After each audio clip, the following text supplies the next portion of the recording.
எல்லாருக்கும் வணக்கம் மக்களே. இது கள்ளக்குறிச்சி தேட்டர் மகாலட்சுமி தேட்டரில் தலைவரோட படம் ரீரிலீஸ் 75வது பிறந்தநாள் முன்னிட்டு தலைவர் ரஜினிகாந்த் அவர்களின் பிறந்தநாளை முன்னிட்டு இந்த ரீலீஸ் பண்ணியிருந்தாங்க. அண்ணன் நமக்கு தெரியாமலே ஒரு கட் அவுட்டை போட்டு வச்சுருந்தாரு. என்னன்னு பார்த்தா அண்ணனோட கட் அவுட் வந்து நம்ம தலைவருக்கு பிறந்தநாள் விஷயம் கொடுத்துட்டு அவரோட கடைக்கான ப்ரொமோஷன்ஸையும் கொடுத்துருந்தாரு. அந்த கட் அவுட்டை ரசிச்சுட்டு இப்படி திரும்பும்போது என்னடா தம்பி ஏதோ வரைஞ்சிட்டு இருக்கான், கிறுக்கிட்டு இருக்கான் அப்படின்ற மாதிரி நம்ம வந்து நினச்சி அதை வந்து கிட்ட வந்து பார்க்கும்போது தான் தெரியுது தலைவரை வரைஞ்சிட்டு இருக்காப்புல அப்படின்றது. அதை பார்த்து ஒரு கூஸ்பம்ப் லைன்ல தலைகீழ வரைஞ்சிட்டு இருக்கிறியே, நான் பைத்தியம் ஆடாயவன் அப்படின்னு சொல்லிட்டு அப்படி பார்த்தோம். கட்சியில் பார்த்தா தம்பி நீங்கள் தான்டா பைத்தியம்னு சொல்லி நம்மளே மிரள விட்டார். கட்சியில் அந்த ஜிக்னாவை எடுத்து சும்மா தூவி இப்படி பறக்க விட்டார் பாருங்க காற்றுல. சும்மா பறந்து அந்த கம்மில் போய் அந்த ஜிக்னா ஒட்டி சும்மா தலைவரையோட கதாபாத்திரமே, அதாவது படையப்பா படத்தில் வர ஒரு கதாபாத்திரத்தோட ஒரு ஸ்டில்லை அப்படியே தம்பி இவர் தத்ரூபமும் வரைஞ்சிருந்தார்.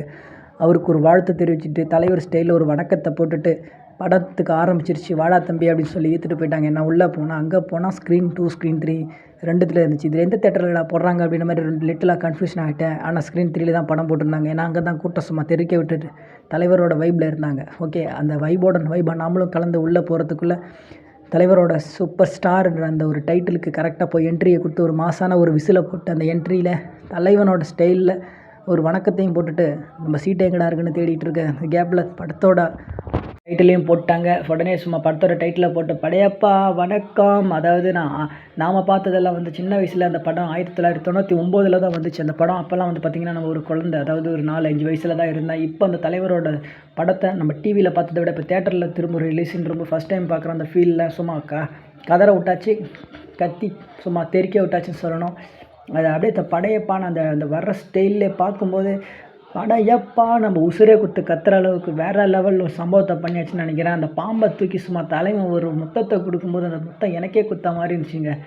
ஆனாலும் அவரோட ஸ்டைலு அப்போ அந்த வேறு லெவல் ஒரு பஞ்ச் டைலாக்ஸாக இருந்தாலும் சரி, ஒரு ஒரு சொல்லக்கூடிய ஒரு அளவே இல்லைங்க. அவ்வளோ அளவுக்கு ஒவ்வொரு சீன்ஸும் வந்து பார்த்திங்கன்னா ஒரு சிரிப்போடு கலந்த ஒரு படத்தை, ஒரு சிந்திக்கக்கூடிய ஒரு விஷயங்கள், வார்த்தைகளை எல்லாம் ஏகப்பட்ட வசனம் சும்மா தெரிக்க விட்டாங்க. நீலாம்பரி மேடம் அவங்க கேரக்டரில் வச்சு செஞ்சுட்டாங்க.